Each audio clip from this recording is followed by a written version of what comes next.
Hey everybody, welcome back to Video Mess. So Tarek and our continuing series on the MiSTer FPGA DE10 Nano project, and of course we have a brand new Nintendo 64 core here with us today. That's because yesterday Robert updated the core in the afternoon, and while I had the video done, I actually wanted to feature yesterday's video just a little bit more, so that's why we're doing this on a Tuesday. But a lot of things have happened, a lot of visual improvements have come to the core, and the most important thing is the vanilla version of Ocarina of Time is now bootable, playable, and looks great on the current core. It used to be that we could just play the Master Quest, which is basically Ocarina of Time except with a lot of pivots, but now we can play the vanilla version of this game on MiSTer, and it 100% works. But we'll get into the Zelda comparisons in just a little bit. I want to lead off with Super Mario 64 because it's got the best visual examples of what's new in this core, and that is going to be visual enhancements including dithering, which is a lot of you have been waiting to see. As Mario jumps out of the pipe here, start looking at the screen. You will start seeing some dithering patterns that are going to reduce some of the color banding down. Now be aware with YouTube compression, it is not going to look as clear as it does on my production monitors, but as we swing the camera around here, look at that grass, that hill right there. You're going to see the dithering pattern, and now we have a toggle to turn dithering on or off. When we turn it off, it's going to become much more pixelated, and you're going to see that color banding be a little bit harsher. But as we move around the game with dithering, these bright colors, these big skyboxes definitely benefit from the dithering look. And what I found in my initial testing so far is that some games benefit a lot from dithering, some games look worse with it in my opinion, in some games you absolutely cannot tell whether or not the dithering is on or off, and I'm going to show you those examples later in the video. But as we move around here with the dithering pattern, basically the only thing we're really missing right now is anti-aliasing and that kind of blur, or the visual interface, which will come eventually. But again, in the skybox, you can turn so many options on or off here. Texture filtering off, giant pixels. We turn it back on and everything is going to get smooth. We turn dithering on and that color banding is going to be much more gradual there. Now I personally don't mind the color banding that much whatsoever, although if I was on a production set and we had color banding on the camera, I'd be losing my mind. So it's definitely one of those things. Subjectively, you get to decide what looks good to you and you can use it or not. Dithering on a CRT looks great, and I messed that jump up there. Dithering on an LCD or a capture device, maybe not so much, but it really is game to game dependent. I find that games that have brighter colors seem to be benefiting more from that dithering than games that are in the darker scale, and of course I'll show you some darker games in just a moment.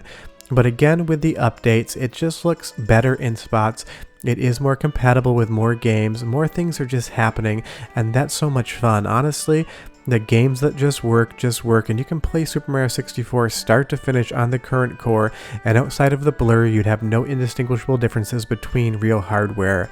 But I promised I'd get back to Ocarina of Time, so let's jump right into it. This game did not work up until yesterday around 12:30, 12:45 in the afternoon Chicago time. The Master Quest version ROM worked, but the original just did not boot whatsoever. But now it's 100% here, and you can play it today. And this is a good video example to give you of dithering once we get further into the game. Just be aware that on this intro here, dithering is applied, so even though the camera is moving back and forth quickly and it's hard on the compression, you're still going to see that lack of color banding in the skybox. But leave me a comment down below and tell me if you hate that color banding, if you don't mind it, because I do seem to get like 50-50 results on a question like that. But as Link comes out here into the Kokiri Forest in his first example of this game running, you will see the dithering pattern in those light rays that are coming down, and I will turn them off in just a moment in a fixed position to show you what the real difference is. And Pepsi Man the kitten, he's still good, he's in the bathroom hanging out in his blanket box. But as we move around here, look at the fog in the background, look at the skybox right here. You can see the dithering pattern. I'm going to change the menu options in real time so you know when something has happened here. We go into dithering and turn it off. Now there are harsher lines on that fog and light. You can see the delineation between different shades, which I honestly don't mind too much. But let's go ahead and turn the dithering back on so you can see again an example of what it looks like when that is occurring. It is a subtle change, but it is a noticeable change, so it is fun to see it working. Go back to dithering, turn it on, and it's gotten much better. And that's honestly the main takeaway here. Depending on the game you're playing, it looks better, worse, or no change. But I will say the sound in this example is amazing. Go ahead and listen, and I'll be right back.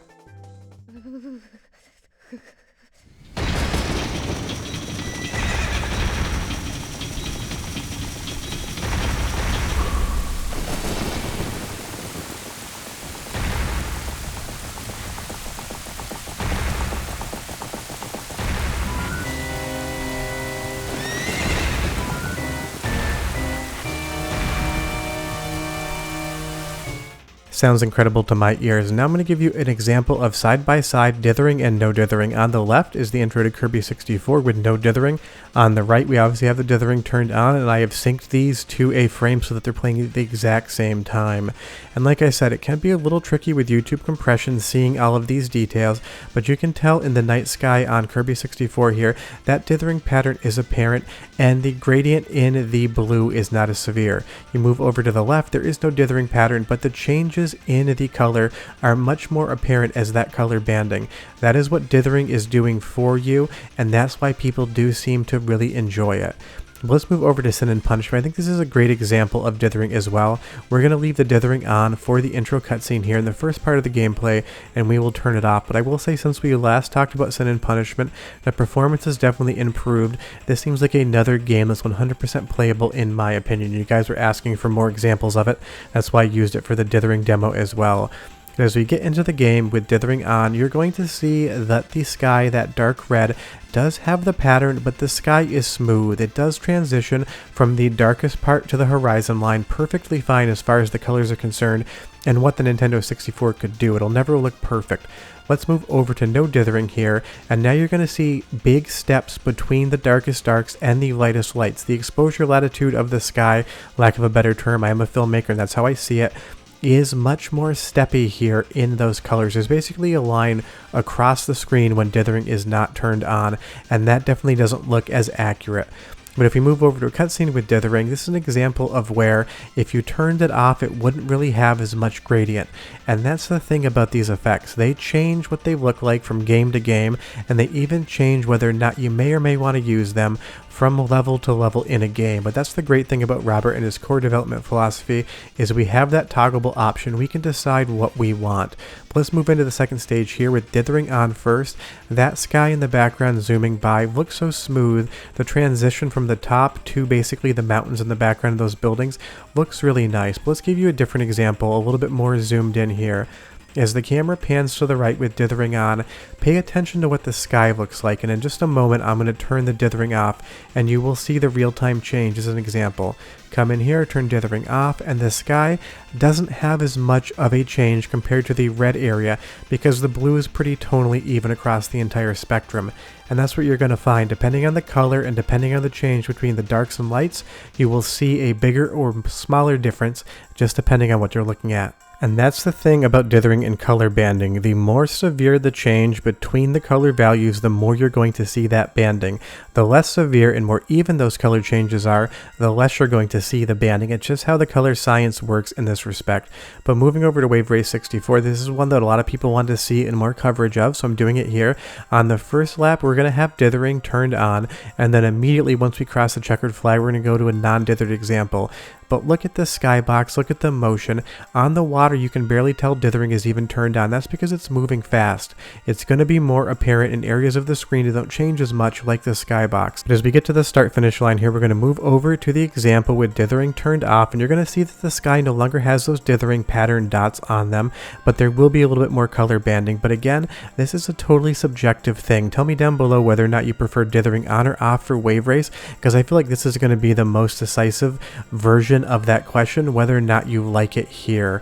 But as I take that corner way too wide and totally screw up, let's move to another level so you can see a different color with dithering. And I'm going to give you a sound example as well, because the audio in this core just seems completely perfect for Wave Race 64.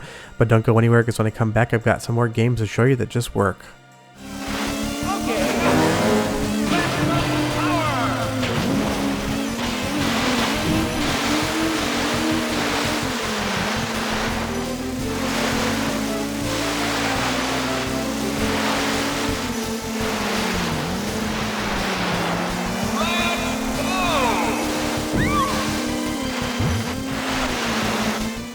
And now let's switch directly over to the undithered example, and I will show you doing this in real time just so you know. If you don't update to the current core, you're not going to have that option in there. And again, with that even sky, honestly, my opinion is Wave Race 64 looks better without just dithering enabled. Of course, we still don't have the blur, anti-aliasing, other VI effects on the current core, but in my impression, I think Wave Race 64 benefits from having dithering turned off. I just like the pattern on the sky there. Now, of course, course, this is just on a capture device. If I moved over to an analog PVM like I have sitting right next to me, I would leave the dithering on. And some games like Quake 64 here with dithering on really don't change whatsoever. It just depends on what visual examples the hardware is showing you at a given point in time in a game. So something like Quake 64 here, dithering on, dithering off, if there was any difference whatsoever, you would probably have to zoom in 1000% CSI enhanced style to really pick it out. So be aware that sometimes you're going to change the dithering tab on or off, and you're going to wonder whether or not it's working. It is 100% working, I can assure you of that. It just depends on what the game's doing. If you go really close to a texture there, you can sort of see that pattern over top, but otherwise, at least with Quake 64, that toggle's not going to really make much of a difference whatsoever. And you wanted to see more Quake 64 footage, you requested it down below, so now you can take a little bit closer look at it. I will say that this is another game that's running awesome. Andy D helped me with a few captures this week, and Quake 64 was one of them. But going from Quake, a very dark and gloomy game, let's go to my favorite game on the Nintendo 64 of all time, and that is Bomberman Hero. Now pay attention to all the different colors and patterns here, because Bomberman 64 has so many different looks, and I'm just using a few levels as an example. But as far as performance is concerned, compared to the last time we checked this out, I will say that this feels exactly like playing my copy on original hardware, and that's because I've played this game probably 20 times. But as we turn dithering on here, this is another game that is extremely difficult to detect whether or not it is on. So much so that we're going to have a game in just a moment. You're going to have to guess down below whether you think the source is dithered or not. I was just jumping around there to look at this skybox, but again, Bomberman Hero on the current core feels like playing Bomberman Hero on real hardware, and I love these in-engine cutscenes. It's just so fun, so charming, and so unique. If for some reason you've never played this game before, do me one favor other than hitting like and subscribe. Go and play it. Hell, if you're not subscribed and never played this game, I'd rather you play it than actually subscribe. I love it that much. But as we move into the next clip, I am not telling you whether or not the dithering is turned on or off for this.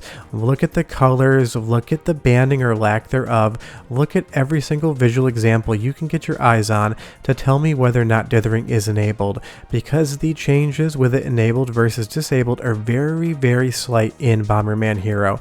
It can be hard to detect, and that's my point being that I'm assuming 50% of you are going to get this guess wrong. It really is a coin flip. But enjoy some music while you think about it. I'll be right back.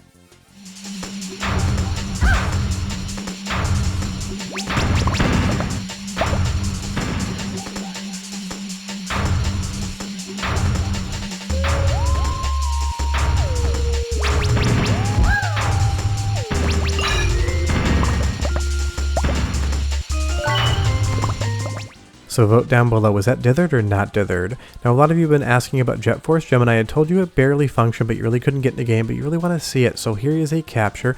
You'll see we get into the main cutscene in the menu. You can select a game, and you can go ahead and even enter whatever name you want. And this is all functioning, it's all working, it all looks exactly like you would expect it to as far as real hardware is concerned. But as soon as you hit end, you're going to see here the intro cutscene starts to play with issues, and then it's very quickly going to freeze, and it's going to say that it crashed on the screen. It's fun that it tells you why it crashed, but that's about as far as you can get as far as Jet Force Gemini is concerned. But now moving over to Slippy Toad and the rest of the Star Fox gang. Honestly, I think Slippy Toad is the star. Star Fox, he's fine. This is another game where dithering is pretty apparent, and you will be able to decide whether or not you like it or dislike it. And that's the great thing about all of these different examples. You'll see here in the intro, dithering is on, and you can see it on the floor pattern even though it is moving around fast. This is one of those games, even with the ship here, I just think it looks better with the dithering on. But let's get into the game. Pay attention to the sky here as these clouds go by. You can really see the dithering dots and pattern within those clouds. And I'm going to, in real time, turn the dithering off so you can see the different examples of what this looks like. And you can tell me down below whether or not you like it better or worse. But even in these dark areas, it does look nice. And if we turn the dithering off, the sky really doesn't change all that much, at least in the background here.